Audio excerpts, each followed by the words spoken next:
कुछ दोस्तों ने एक इंटरेस्टिंग सवाल किया कि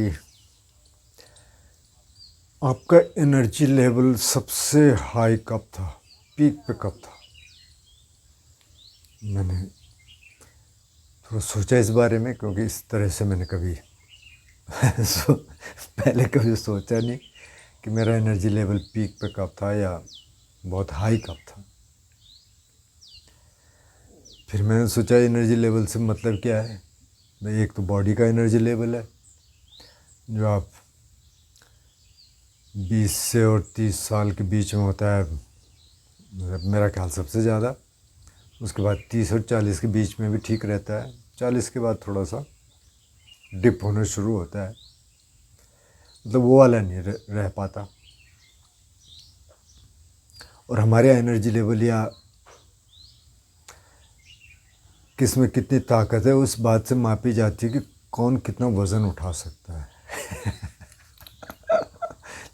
जैसे मैं किसी एक नेपाली का सुन रहा था, तो वो कह रहे थे कि कॉमनवेल्थ में, जो कॉमनवेल्थ कंट्रीज़ हैं, नेपाली सबसे ज़्यादा वज़न उठाने वाला है।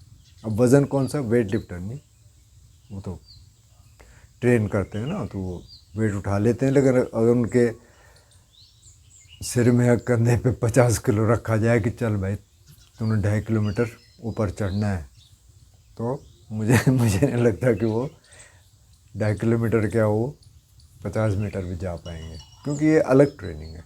तो नेपाली उठा सकते हैं, उनकी एक टेक्निक है स्पेशल। तो पहाड़ी लोग उठा लेते हैं, तो वहाँ तो ये मापदंड है। लेकिन मुझे नहीं लगता कि आप शारीरिक उसकी बात कर रहे हैं, क्योंकि जो कुछ एग्जांपल्स हैं ना इतिहास के, जैसे अलेक्जेंडर को ग्रेट कहा जाता है, अलेक्जेंडर द ग्रेट। क्यों? क्योंकि उसने बहुत सारे लोगों को मारा, हज़ारों हज़ार लोगों को मारा, उसको ग्रेट कह दिया। चंगेज़ खान ने भी मारा हज़ारों को, उसको नहीं कहा ग्रेट। बाय द वे दोनों मतलब इंजरीज़ के कारण मरे। चंगेज़ खान चाइना में मरा, और ये जब वापस जा रहे थे इंडिया से तो वहाँ मर गए थे।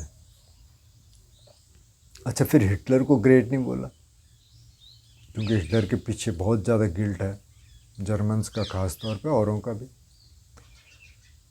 उसको नहीं बोला, उन्होंने बहुतों को मारा। क्योंकि हिटलर तो अभी की बात है, बहुत पुरानी बात नहीं है। तब तक शायद इनके मापदंड बदल गए थे कि किसको ग्रेट बोलें, किसको ना बोलें। तो इतिहास में एक एग्ज़ाम्पल ऐसा है कि जिसने पहले तो बहुत लोगों को मारा और फिर वो एकदम उसका हृदय परिवर्तन हो गया। आपको पता होगा शायद, सम्राट अशोक, जिन्होंने कि कलिंगा की लड़ाई में कहते हैं कि हज़ारों हज़ार लोगों को मारा, लेकिन उसको देख के उनको हुआ कि यार क्या कर रहा हूँ मैं, तो इसको मार के अगर मेरे को राज्य मिल भी जाए, मैंने करना क्या है उसका। और फिर वो बुद्ध की शिक्षाओं के संपर्क में आए। बुद्ध की शिक्षाएं थी वहाँ उस समय, और वो चंड अशोक से धम्म अशोक बन गए। और उसके बाद उन्होंने इतना बड़ा काम किया, सारे शिलालेख लिखवाए। उस समय तक लिखना नहीं था, क्योंकि जो लिखना शुरू हुआ स्क्रिप्चर्स का वो हुआ 20वीं सेंचुरी BC में, मतलब आज से लगभग 2000 साल पहले। लेकिन लिखना तो था उस समय, तो उन्होंने शिलालेख लिखवाए, स्तूप बनवाए, और अपने बेटे और बेटी को भिक्खु और भिक्खुणी बनने के लिए प्रेरित किया। और कहते हैं कि वो अरंत भिक्खु भिक्खुणी थे, जो कि श्रीलंका में गए, संघमित्रा और महेंद्र, ये महेंद्र। और उसके बाद वहाँ श्रीलंका एक तरह से बौद्ध देश बना उनके कारण। और भी थाईलैंड में गया, फिर बर्मा में इधर से पहले से जा चुका था, और जो कंट्रीज़ में गया जिसको आज सदर्न बुद्धिज़्म कहते हैं, मतलब थेरावादा, और नॉर्दर्न बुद्धिज़्म मतलब महायान। महायान का रूट दूसरा था, इधर से तिब्बत, फिर चाइना। तो अशोक को कहा जाता है, अशोक ने फिर इतना बड़ा दानशील था कि जब राज्य उनके ग्रैंडसन के पास आ गया तो फिर भी वो दान देते रहते थे। बल्कि उनके जो राजा थे उस समय, उनके पोते, वो काफ़ी परेशान थे कि इतना क्या है, मतलब आप फिर भी दिए जा रहे हैं तो वो देते रहते थे।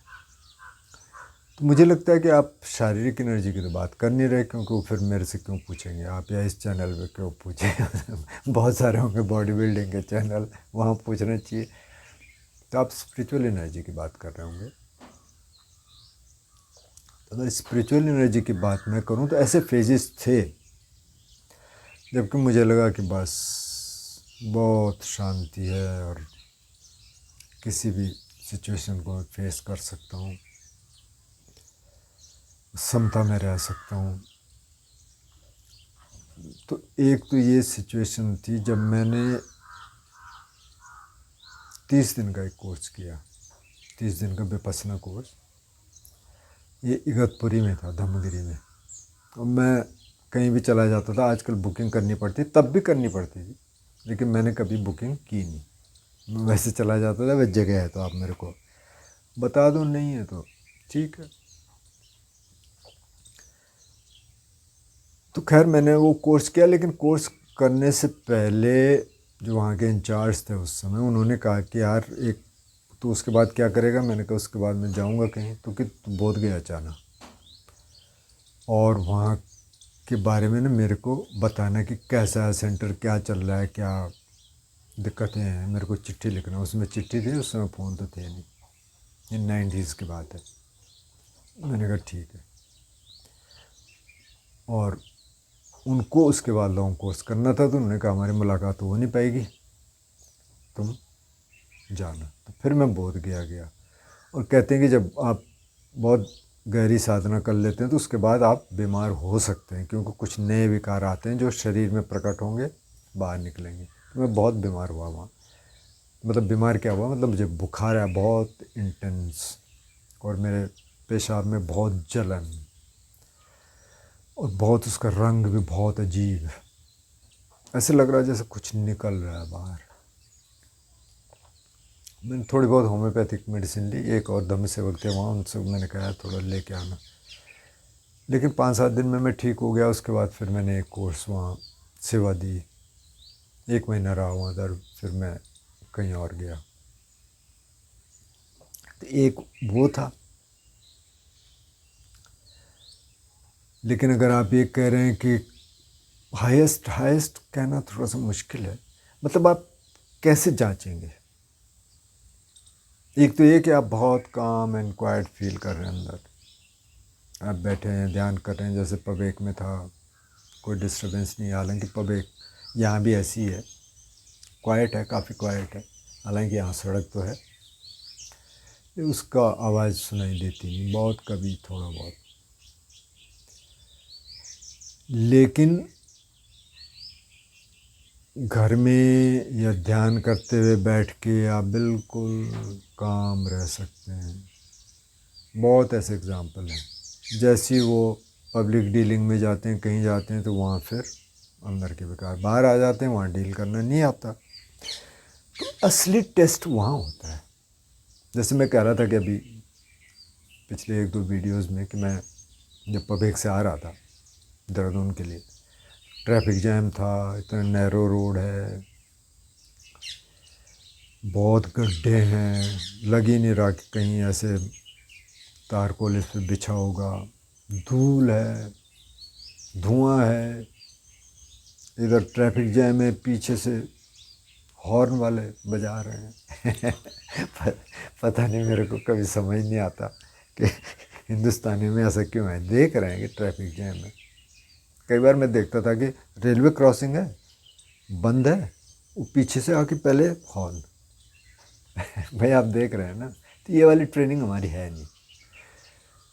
तो अब ये जजमेंट्स तो आते हैं दिमाग में, तो आप क्या करेंगे उस समय? अब ऐसी सिचुएशन में आप बैठे हैं, या तो आप कोस सकते हैं, आप सरकार को कोसिए, आप लोगों को कोसिए, अनपढ़ हैं कुछ भी बोल लीजिए, या आप उस रिएक्शंस को देख सकते हैं अंदर क्या हो रहा है, और अपनी क्षमता को चेक कर सकते हैं अभी कैसा है। क्योंकि ये टेस्ट हैं सारे। अब बोलने को आप बोल सकते हैं कि यार ये पढ़े लिखे लोग, लेकिन इनमें इतनी अकल नहीं है क्या कि जब ट्रैफिक जैम है आप देख रहे हैं तो आप काहे के हॉर्न बजा रहे हैं भाई। या सरकार को कोस सकते हैं, आप क्यों नहीं कर रहे भाई रोड ठीक। या हमेशा ऐसा रहता है, जैसे जिस गाड़ी में मैं आया वो कह रहे थे, तो उनका कहना सही था, लेकिन वहाँ क्या करेंगे आप कुछ कर सकते हैं? कर सकते हैं तो करिए, नहीं कर सकते तो आप देखिए, बैठिए। तो वहाँ टेस्ट होता है। तो वहाँ मैं देख रहा था क्या हो रहा है दिमाग में, स्ट्रेस आ रहा था। जैसे मैंने बताया वो स्ट्रेस आया, फिर रात को थोड़ा सा हेडेक हुआ। उस समय नहीं हुआ, सारे दिन नहीं हुआ, रात को हुआ, लेकिन फिर ठीक हो गया था 4-5 घंटे बाद। आपकी एनर्जी का, आपकी स्पिरिचुअल एनर्जी, आध्यात्मिक आपकी ऊर्जा है, उसका टेस्ट वहाँ होता है। जैसे कुछ कहानियाँ हैं ना, जैसे दुर्वासा ऋषि की एक कहानी है, उनको भी ऋषि कहा, पता नहीं क्यों। तो ये कहते हैं कि लाइटेंड थे, मतलब किसी स्टेज पे रहे होंगे, अरंत तो हो नहीं सकते क्योंकि अरंत को तो गुस्सा आता ही नहीं, वो तो ख़त्म हो गया। लेकिन वो सिस्टम दूसरा है कि मतलब इतनी साधना करने के बाद ये आदमी इतना गुस्सा हो सकता है कि एकदम कर्ज कर सकता है। जैसे शकुंतला को कर्ज कर दिया कि जा तो जिससे प्रेम करते वो बिछुड़ जाए तेरे से, या और बहुत सारे इनके एग्जाम्पल्स हैं। तो ऐसे आदमी को ऋषि कैसे बोल सकते हैं, लेकिन चलो बोला गया। लेकिन पहले इन्होंने ध्यान किया। अब क्या हुआ, ध्यान तो कर दिया, समाधियों में चले गए, अच्छा बिल्कुल। अब जब दुनिया में गए तो वहाँ अपने को संभाल नहीं पाए, वहाँ तो सब गुस्सा आ गया अंदर से। कई ऋषि आप ऐसे सुनते होंगे कि बिल्कुल उन्होंने सोचा हम इनलाइटेंड हो गए, कोई अप्सरा आई उसके प्रेम जाल में फंस गए, चले गए, फिर गृहस्थी बसा ली। तो मतलब वो ख़त्म नहीं हुआ। तो वो कोई ऐसा नहीं है कि कोई गलत काम कर दिया, मतलब क्रोध से, तो फिर भी ठीक है। क्रोध ज़्यादा ब्लेम वर्दी है, दूसरे को आप कष्ट भी पहुंचा रहे हैं। इसमें तो ये है कि ठीक है आप प्रेम में हैं, ठीक है, मतलब जो आपकी अंडरस्टैंडिंग थी वो गलत थी कि मैं अरंत हो गया, लेकिन ठीक है कोई दिक्कत नहीं। तो हुआ क्या, वहाँ तो आपने सोचा कि बस सब तो हो गया, जो करना था वो कर लिया, अरंत हो गए, लेकिन अरंत हुए नहीं। तो आप जब दुनिया में गए तो वहाँ आप दुनिया के हिसाब से उस तरह के रिएक्शंस करने लगे। तो असली टेस्ट वहाँ होगा। और यही स्पिरिचुअल एनर्जी है, यही स्पिरिचुअल जो एनर्जी कहें, या जो आप कर्म संस्कार बना रहे हैं, वही आगे जाएगा। अगर आप मानते हैं, अगर आप ये मानते हैं कि और जन्म होते हैं, पिछले जन्म थे, अगले जन्म होते हैं, तो ये जाएगा। अगर आप उसको नहीं मानते तो अभी आप प्रसन्न हैं। जैसे बुद्ध कहते हैं कि भाई आप अच्छे काम करो और अभी आप खुश हैं, और कौन जाने आगे भी कुछ हो, दूसरी दुनिया भी हो जहाँ आपने जाना है, वहाँ भी आप खुश रहेंगे। तो मेरे लिए स्पिरिचुअल एनर्जी का, या मतलब जो एनर्जी का जो पीक है आप कह रहे हैं, तो मुझे लगता है कि अभी, और जो मैंने एक एग्ज़ाम्पल बताया आपको, 30 दिन के बाद, 30 दिन के ध्यान के बाद मैं था काफ़ी काम एंड क्वाइट। अभी मुझे लग रहा है कि एनर्जी काफ़ी अच्छी है। अब कल का पता नहीं, मतलब कल क्या होगा, लेकिन अभी लगता है कि ठीक है, अपने को देख सकते हैं, जजमेंट्स आते हैं तो उनको देख सकते हैं, और अभी ठीक लग रहा है।